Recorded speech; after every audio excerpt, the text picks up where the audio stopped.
Welcome to Vape Radio, your source for everything you wanted to know about the business of vaping. Whether you're a brick-and-mortar location, developer of e-liquids, online market, or anything else in the vape space, learn from the first and largest educational providers in the country.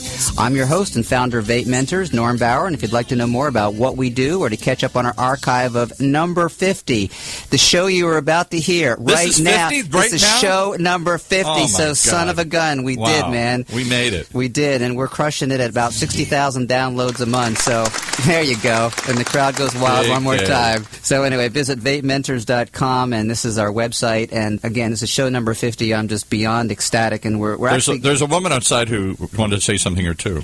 I don't know what she wanted to add to this conversation. Oh, she likes this. Okay. I haven't heard that in way too long. Well, she's right outside when she heard this was 50. I'm just telling you. Focus.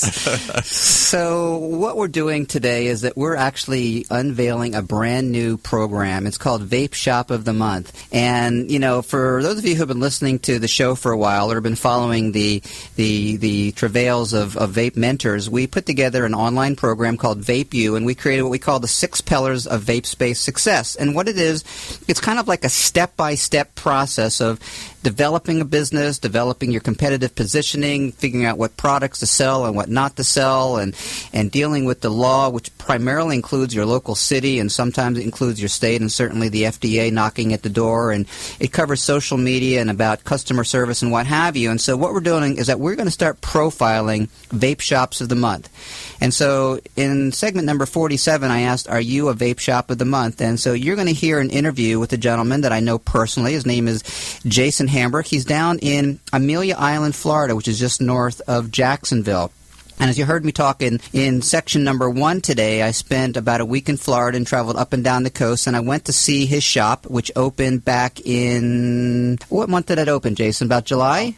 August. It opened in August, and he's just got a really awesome location and really just amazing inventory and just a wonderful feel. They actually had a big event, which he'll tell you about in just a moment. But so I'm going to introduce you to Jason Hamburg with Speakeasy Vaporium, and if you want more information, you can go to speakeasyvaporium.com. We want him to speak up real close to that microphone. Yeah, and also you can find him on Facebook. They've got a lot of pictures posted. So, Jason, welcome to Vape Radio.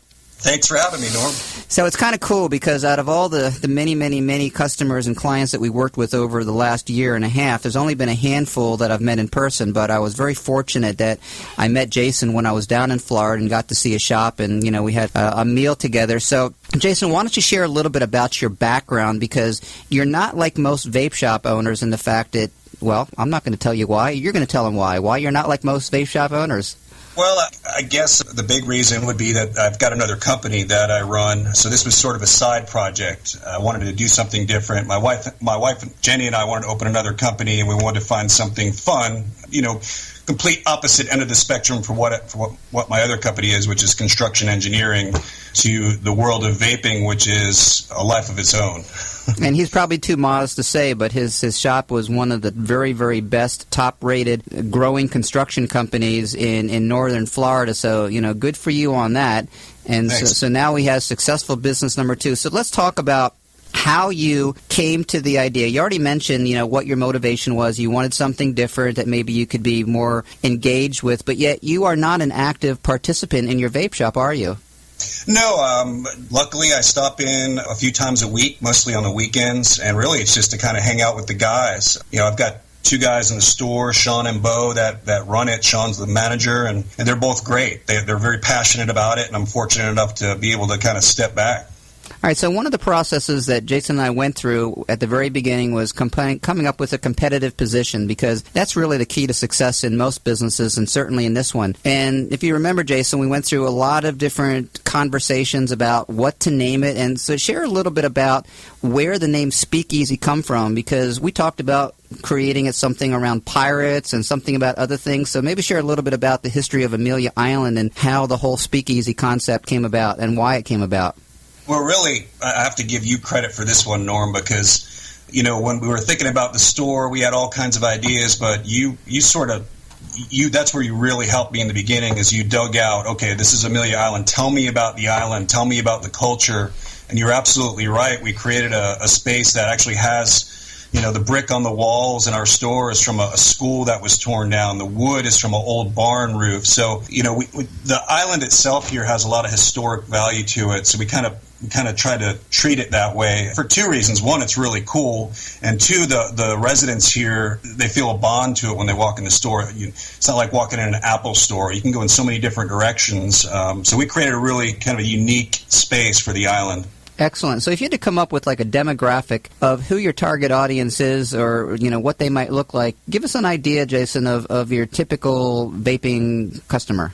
A lot of people ask that in every industry, and I really, as long as they're over 18, that's one of our customers. We get everything from a 19-year-old to we had a guy come in the store the other day. I think he was 85. We design the store so everybody would feel comfortable in it. It's got a little hip value to it, but you walk in and it's not like walking in some sketchy head shop looking environment. It's very, it's very toned down, but it's edgy as well. So we try to get as many age groups as possible. So one of the things that I want you to make sure you understand is that branding is more than a logo. It's more than a name. Branding is a feel. So when I went into his vape shop, the guy didn't know who I was, but yet he welcomed me right away. That welcome to Speakeasy. Have a look around and be very comfortable and be very at ease. But one of the things that you need to think about is that what does your store represent when someone walks in? If you have a store that's full of, and again, no reflection, no disrespect on young kids with tats and with the earrings and everything, but that can be off-putting to certain demographic audiences. Where what is really especially notable about the Speakeasy is that, Jason, correct me if I'm wrong, but I think of a 27-year-old coming in with tattoos and earrings and a baseball cap worn backwards is probably just as comfortable walking into your place as the 85-year-old guy who's been smoking for the last 70 years. Sure, yeah, they mingle together. It's a fun environment, and people help each other in the store.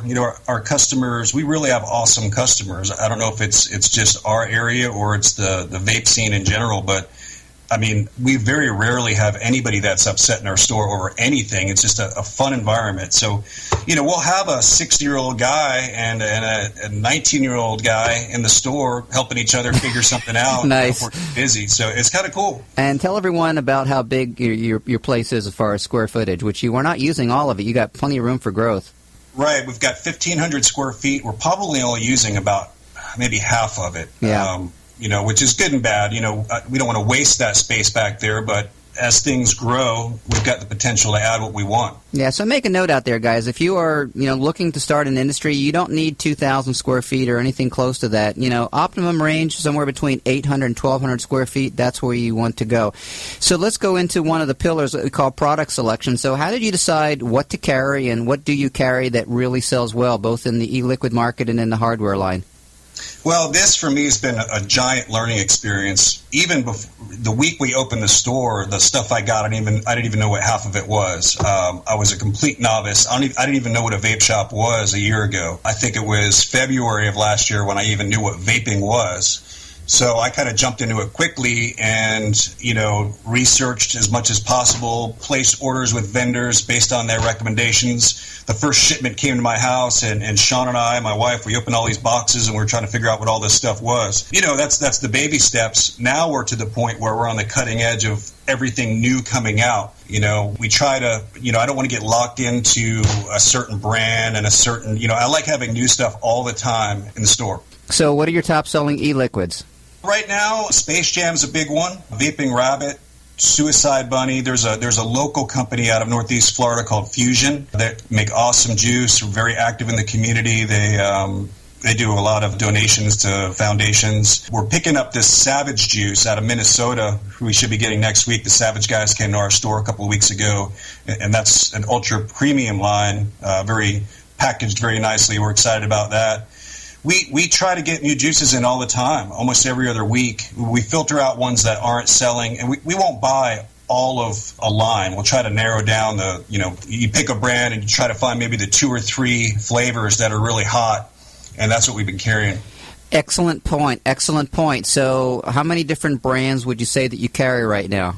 We probably have about a dozen brands, but maybe even more than that. We've got about 90 or so flavors total. Excellent. So another takeaway I want you guys to get out of this is that you don't need to carry hundreds of brands, and if you develop your own line of liquids, you don't need to develop hundreds of flavors. Generally speaking, I advise most shops have somewhere between 10, maybe as much as 20 different brands. I think somewhere around a dozen or 15 is optimum, and Jason brings up a really good point. You don't need to carry every single one of their products. Just find the ones that sell, find the nick levels that sell. I always tell our customers and our audience, don't sell what you have, sell what people want. So the market will tell you what it wants. So, that's awesome. So customer service, customer retention, customer acquisition. So what is your process of how you train people and found the right people? Because that is really paramount in this industry, because you just can't do it all. You can't always be there. And in your case, you aren't. Well, I wrote it all down. I used to work for the Ritz-Carlton years ago, and they're pretty up there with customer service. So I actually dug some of that old stuff out and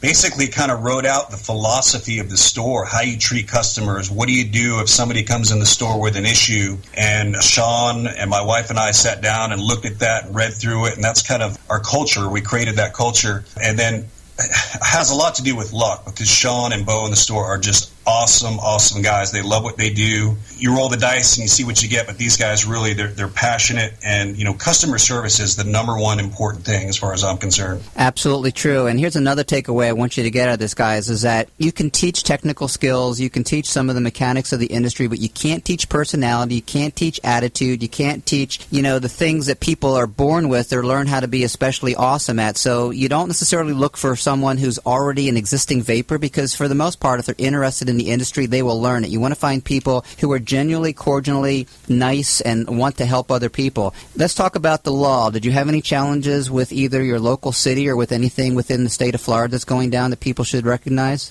Not us locally. In fact, we didn't even need a permit. Whoa.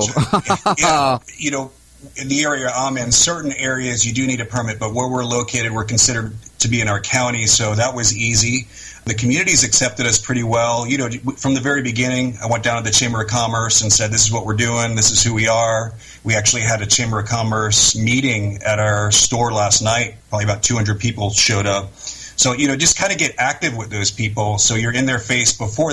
Don't let them find out later on, hey, what is that place? Go introduce yourself to them so they put a face to the store and they're not concerned. Absolutely true. Now, one of the things that we talked about before you open up the shop was how you go about marketing, because the 30 days prior to opening is probably one of the most critical. And so what are you doing in the social media world and the PR world as far as how you're getting the word out? How are you relating to other businesses or in the social media environment? Social media is huge now. We've got a website. I almost don't even need the website. Facebook and Instagram, we just started getting more active on Instagram, but Facebook is huge. We've got almost 800 followers now. We'll probably hit 1,000 in the next few months. And, we post stuff on there and people share our photos. So that's really the main marketing we've been doing. We put a magazine ad out. I don't know how well that did, but word of mouth, good customer service, and people telling other people about your store is what we've been doing. Well, here's why I picked you as Vape Shop of the Month. One is because I know you personally, and I wanted to make sure that you got the props that you deserve, because, again, I have an amazing amount of respect for people who do this right, which is not that common. And here you have a gentleman who, came into the industry relatively fresh, and he talked to me maybe 3 months after he'd even been exposed to the vaping space. And, again, he's an absentee owner, which is a little bit hard to do. And so, again, what we want to do on Vape Radio is we want to find people like you and share them with the world. So give everyone your website address and how to get a hold of you and how to find you on Facebook and Instagram and anything else you want to. This is your 30 seconds of pitch out, man. All right, I probably should have wrote all this down. That's all right. It's www.speakeasyvaporium.com. If you go to Facebook, just type in Speakeasy Vaporium, will pop up. Instagram is speakeasy_Vaporium. And we also have an online store, speakeasysupply.com, that is starting to grow a little bit. We keep adding more and more to it, which is exciting. That's excellent. Well, listen, man, on behalf of Vape Radio and VapeMentors and certainly myself, congratulations. Keep up the good work, and congratulations on being the first vape shop of the month. And again, there's only one number one, and you are it right now. So other people are going to follow your paths. And so for those of you out there who believe that they can share a story like this of wonderful success, and we want to hear the challenges that you faced as well. And believe me, Jason faced his own challenges that we didn't really get into today, because nothing happens easy, nothing happens by itself. You have to be proactive. So, again, Jason, you have yourself a good day. You too. Thanks a lot, Norm. I appreciate it. All right, man. Be good. Thanks. All right, ladies and gentlemen. Well, that's kind of wrapping it up for the day. But, you're listening to Vape News Radio, the #1 worldwide source for updated information. Stream straight to your phones and tablets. Be part of our growing community of Vape Masters and head on over to VapeMentors.com to learn more. Catch up on our past shows, which this was show number 50. So make a note. We've crossed over that 50 threshold. Thank you so much for being part of our day and part of our industry and part of our lives, and we are so glad to be part of yours as well. Thank you so much.